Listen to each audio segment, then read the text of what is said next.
ये बात तो आप दिल्ली में रह करके भी कर सकते थे।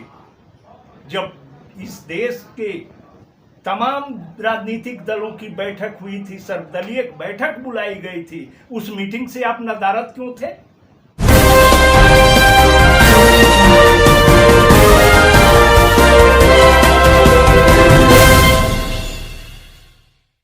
नमस्कार, आप देख रहे हैं विंसन मीडिया और इस वक्त मेरे शरीर में मौजूद है आरजेडी जिला प्रवक्ता श्री हरिलाल यादव जी, और आज मैं इनसे कुछ चर्चा करने का प्रयास करता हूं। सबसे पहले आपका स्वागत है।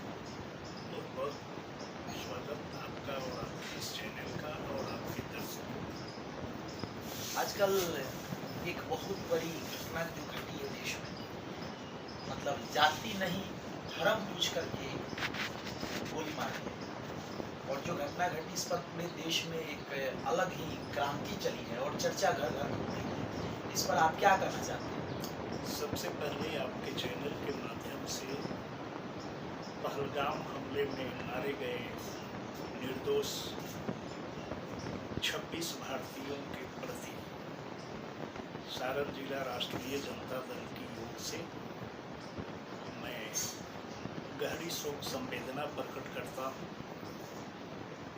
जहाँ तक सवाल पहलगाम हमले की है, ये सर्वविदित है कि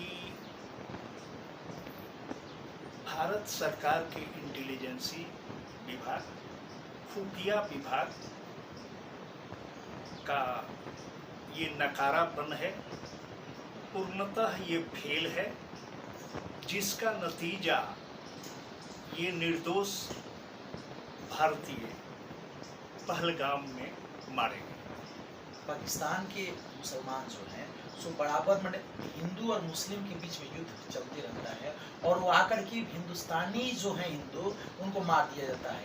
आखिर बीजेपी बार बार ये बात कहती रहती है कि हिंदू यहाँ असुरक्षित रहा है और आज भी असुरक्षित है। इस पर क्या करना चाहते हैं? देखिए, पहलगाम हमले के तुरंत बाद उसमें एक शहीद हुआ था, मोहम्मद आदिक, वो कश्मीरी घुड़सवार, और उस हमले के बाद जितना मदद कश्मीरी मुसलमानों ने सैलानियों का किया, जिसको पूरा देश और दुनिया देखी, जितनी सराहना की जाए उतनी कम है। इस कांड को हिंदू और मुसलमान से जोड़ करके देखना गलत बात है। पहलगाम हमला वाकई में बहुत निंदनीय घटना हुई है। पूरा देश इससे मर्माहत है।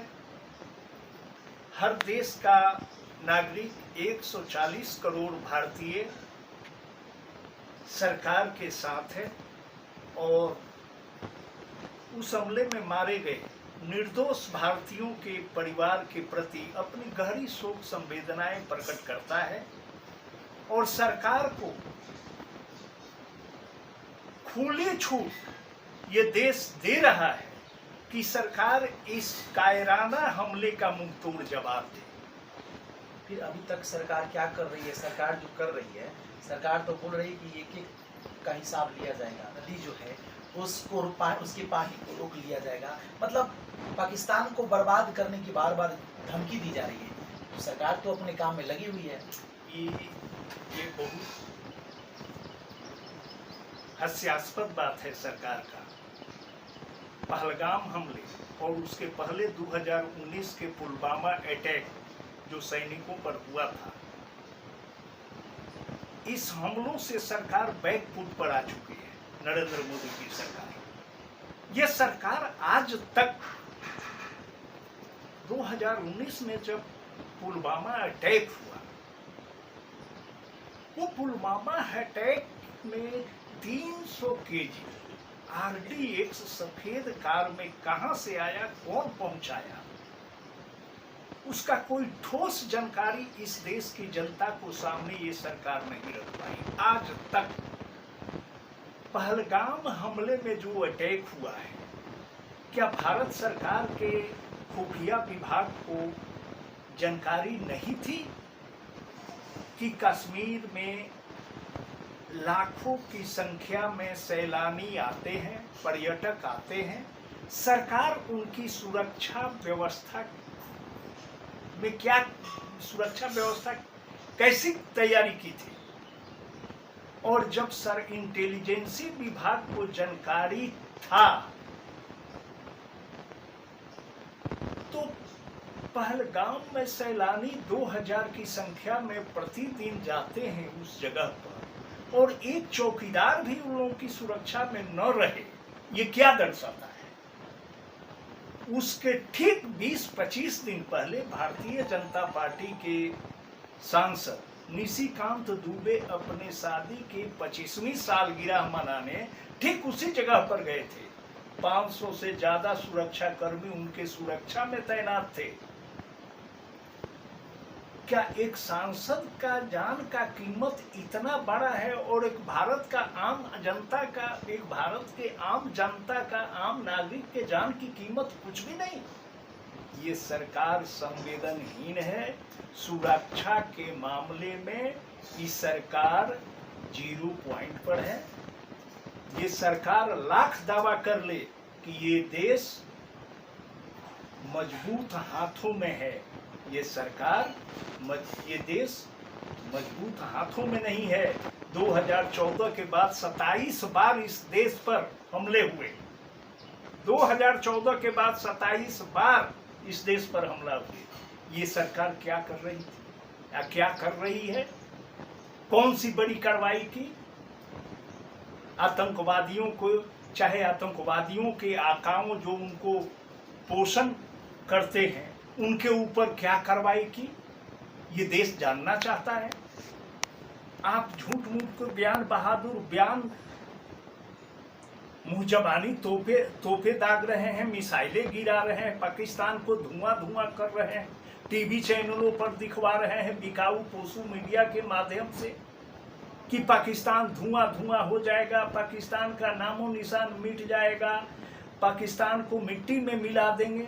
अरे भाई, ये कहने की बात नहीं है, अब करने की बात है। आखिर कब करेंगे? इस देश का प्रधानमंत्री इतना संवेदनहीन है कि अभी पहलगाम में शहीद हुए भारतीयों के लाशों की चिता की राखें अभी ठंडी भी नहीं हुई थी। उसके ठीक दूसरे दिन प्रधानमंत्री मधुबनी में आकर के नीतीश कुमार जी के साथ मंच साझा करके और गलबहियां डाल करके ठिठोली कर रहे थे, जिसको पूरा देश बिहार में चुनाव आने वाला है, तो चुनाव की तैयारी चल रही है। बिहार का चुनाव आपके नजर में बिहार का चुनाव महत्वपूर्ण है कि देश महत्वपूर्ण है? ये देश की जनता जानना चाहती है। चुनाव में अभी नवंबर अक्टूबर में चुनाव होंगे, चुनाव में अभी वक्त है। पहले देश महत्वपूर्ण है। चुनाव तो कल भी लड़ लेंगे, परसों भी लड़ लेंगे, तरसों भी लड़ लेंगे, लेकिन जिस देश के निर्दोष 26 आदमी शहीद हुए हों, मारे गए हों, और आज की तारीख तक इस देश का प्रधानमंत्री मृतक के परिजनों से न मिलने गए और न पहलगाम घटना स्थल का दौरा किए, क्या दर्शाता है? संवेदनहीनता का ये प्रकाष्ठा है प्रधानमंत्री नरेंद्र मोदी का कि देश के लोगों के प्रति, देश के प्रति ये कितना संवेदनशील है। इसी बात से लगाया जा सकता है कि इनके नजर में देश की जनता नहीं, देश नहीं, फतह बिहार महत्वपूर्ण है, बिहार चुनाव महत्वपूर्ण है। इसलिए बिहार के मधुबनी में आकर के बयान देते हैं कि पाकिस्तान को मिट्टी में मिलाने का समय आ गया है। वह प्रधानमंत्री जी, ये बात तो आप दिल्ली में रह करके भी कर सकते थे।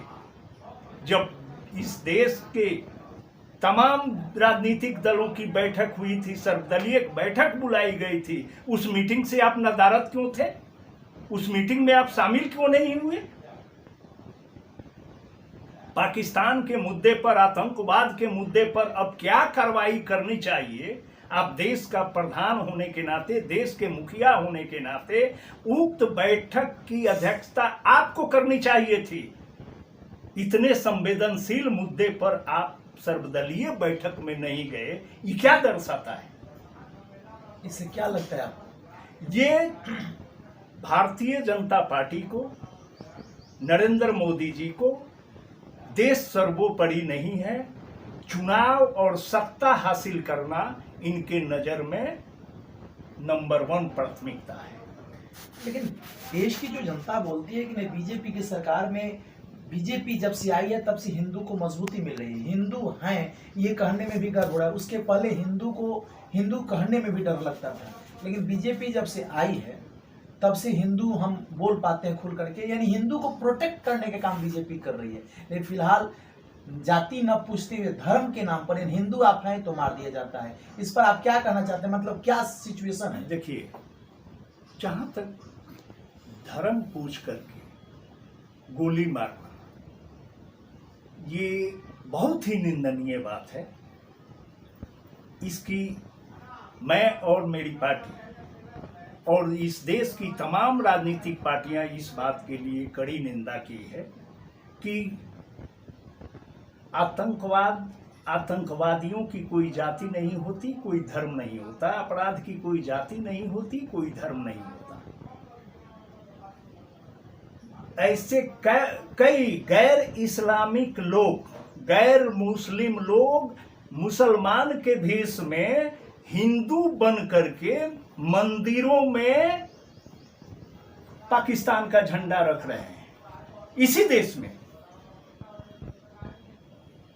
जिसने पहलगाम में धर्म पूछ करके गोली मारी, वो गलत है, उस बात को हम रियलाइज करते हैं।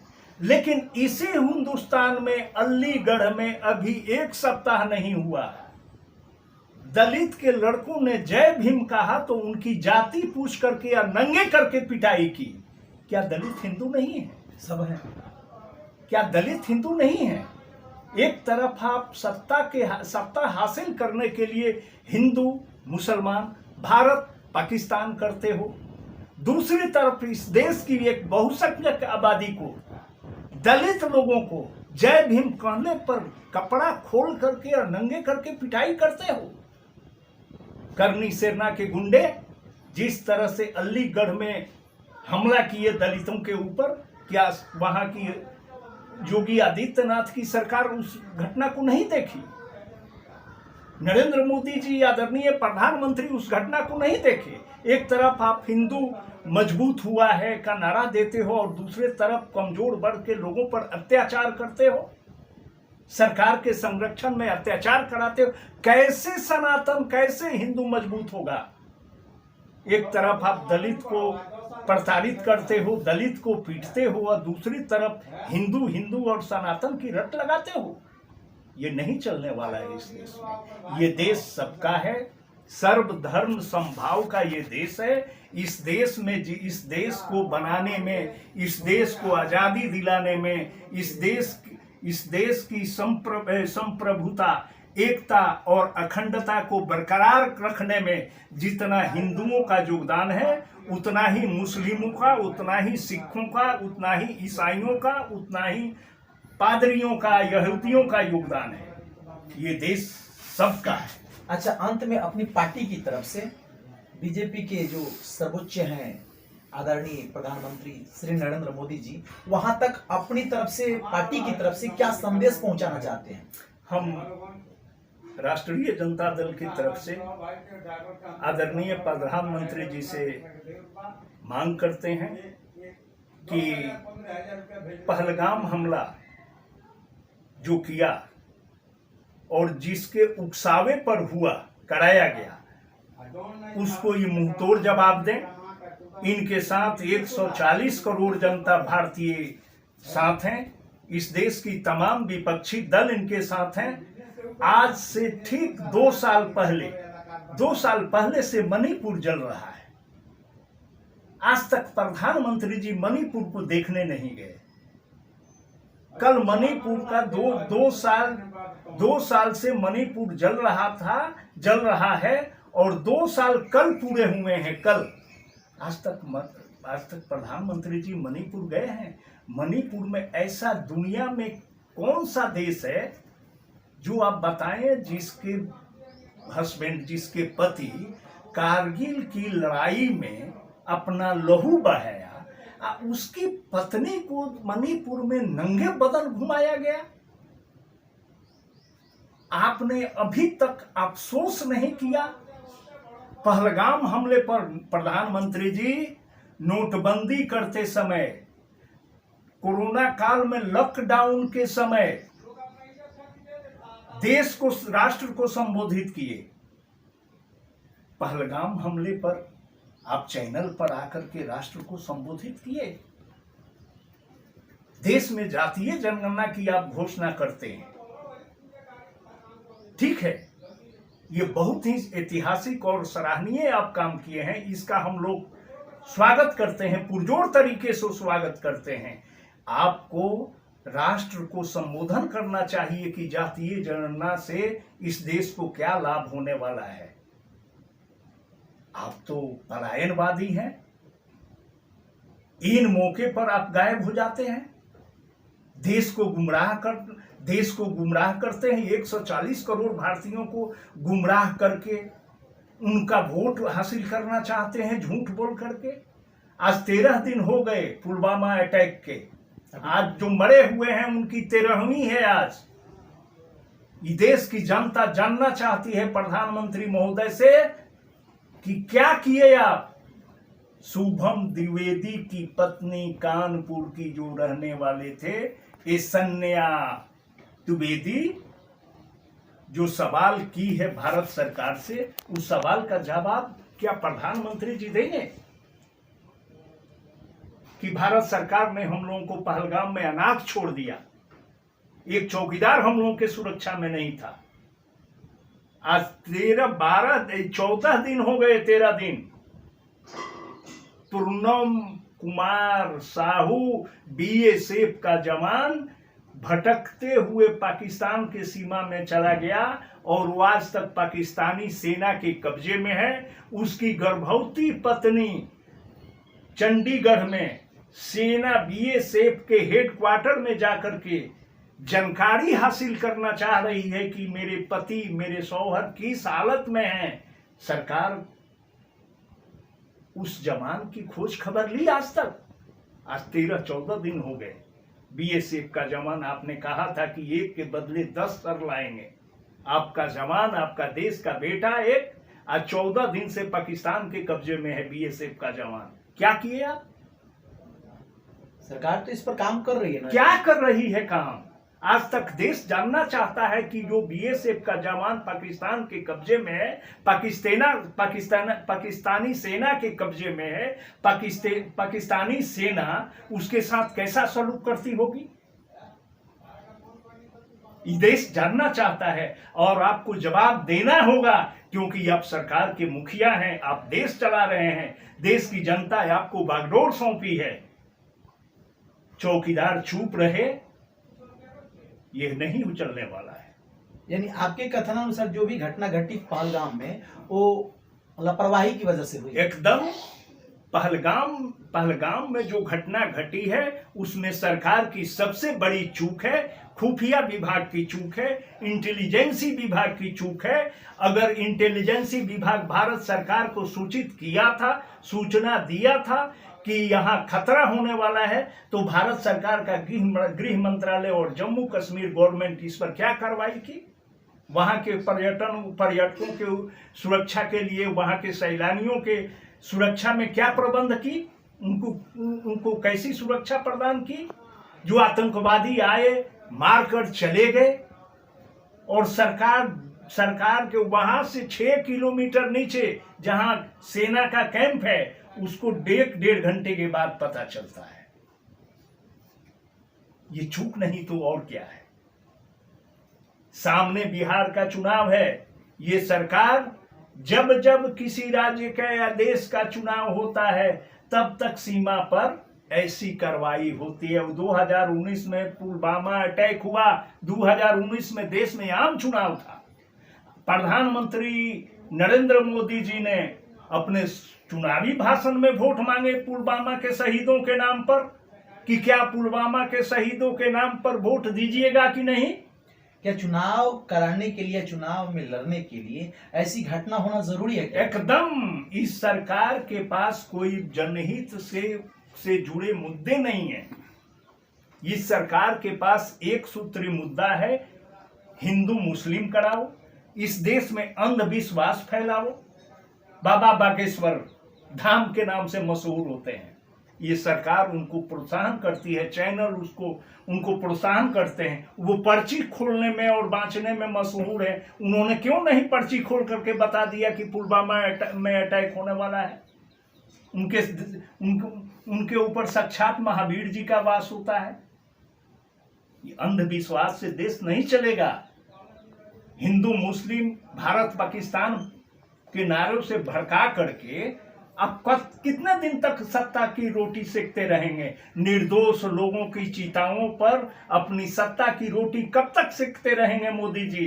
इस देश की जनता जाग चुकी है, अब आपका चलने वाला नहीं है।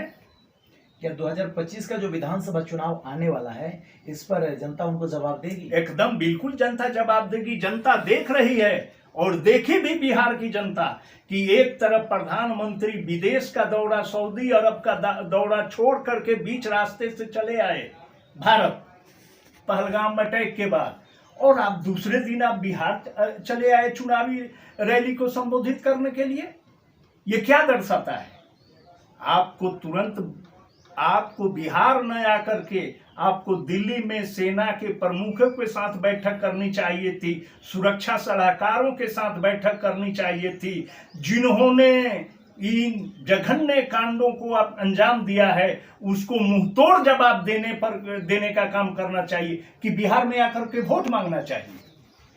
वोट तो आप कल भी मांग सकते हैं, आकर के परसों भी मांग कर सकते।